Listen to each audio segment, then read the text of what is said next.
I got nowhere to run. What do? I can't pull out my tool. I don't have time. I see the knife is coming and I have to be thinking, okay, how can I block and I strike because I can't run away? So he goes to stab and my gun comes in. So I'm blocking. The other hand is striking, right? When you're striking, I'm striking to the face. He comes in, I'm like, ugh, and I hit. Right away, I'm looking for my 2-on-1 control.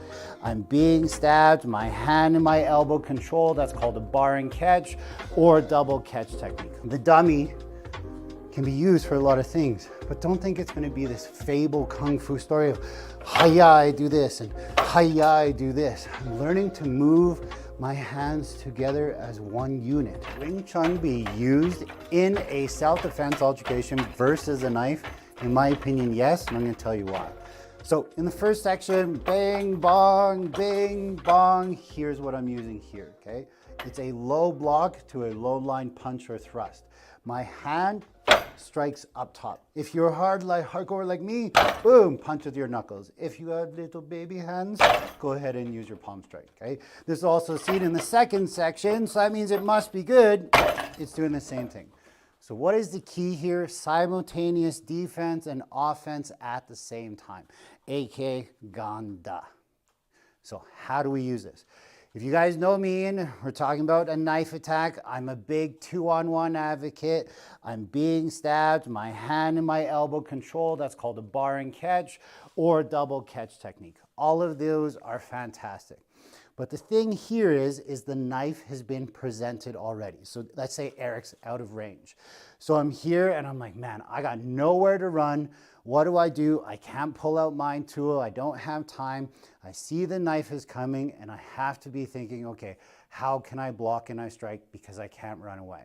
So he goes to stab and my gun comes in. This is what I love about Wing Chun is it covers the center line.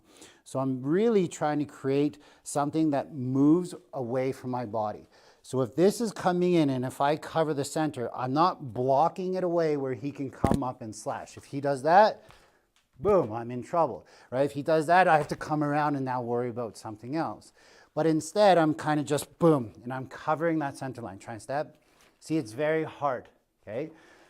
But that's not going to do anything. You guys know that. If they prison machine, or really what's going to happen is it's going to block low, he's going to go high, right? It's just simple understanding of if one thing doesn't work, you're going to try another one. So I have to strike at the same time. So as the thrust comes, I do a downward block, right? It can be here, it can come out. I don't really care. I don't care if you guys do good Wing Chun or not. I care if you don't get stabbed. So I'm blocking. The other hand is striking, right? When you're striking, I'm striking to the face, right? Okay, well, where on the face do I strike? If you don't train martial arts, hit with your palm so that you can still go to work the next day, but if your life's in danger, who cares? Break your hand, right? You can punch, I'm aiming for the nose. Really what I personally aim for is the center of his body, right? If I try and get super picky and like, I'm gonna poke out his eyes. Yeah, sure, that might work, but what if you miss? Right? Now you're in trouble. Aim for the center, aim for kind of the mouth area of the jaw, so maybe it moves him, but nothing's a guarantee. So now enter in the rest of my training. He's from outside of range, please. He comes in, I'm like, ugh, and I hit. Right away, I'm looking for my 2-on-1 control.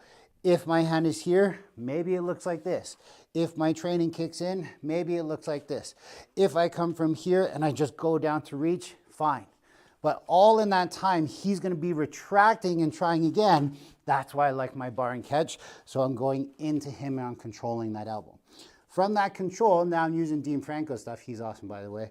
Okay, I bring my hand back to here for my double catch. If I don't have any training, my double catch sends me away, arm drag, and I'm off to safety. If my training is good, look at this fancy stuff now. I'm trying to disarm him. Do disarms work? Low percentage move. If you have the training, yeah, for sure. If you don't have the training, don't try this shit. Run away like I just did. So I'm here, I'm peeling it away. Notice the blade is facing him. I'm not holding on. Hold on tight. So if this is too hard and you're too weak to grab this, perfect. Move them away. If he's stronger, be stronger, right? Perfect. It sends me away, right? So it's really control, control, And now this is all up to you. If you have the training, disarm, hiya, no, don't stab him, right? But from the beginning, he comes in, boom, simultaneous burst and strike. There's my Wing Chun training. He goes to retract, boom, there's my control, my Filipino martial arts training, right? He keeps trying to stab. We're in the fight. I'm here. I'm controlling. I don't like the disarm yet. I'm like, what do I do? What do I do? I need to run away to safety, right?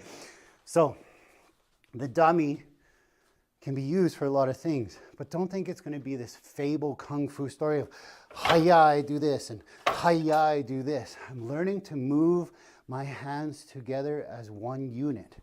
So from my first section training, I'm here, I'm here. Now, low hand block, upper hand can strike, I can find connection, I can do a whole bunch of stuff from here.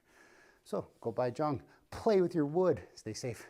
Thanks for watching the video. You're obviously very dedicated towards your practice of self-defense, but there's only so much that you can learn from a quick couple-minute videos, and this is why the Buddha Brothers and I spent some serious time and effort and put together a very, very high-quality product available on BuddhaBrothers.com. It covers all the ranges of martial arts and everything that you need to do in order to be better at your self-defense. But what it also does is it walks you through how to train it by yourself, how to train it with a partner, so that you're actually building the skills and the attributes needed for self-defense. Yes, watching the quick videos and the shorts can do a lot, but if you really want to take a deep dive and learn a lot about self-defense, this is why we made this course for you. So make sure you train your ass off. Stay safe.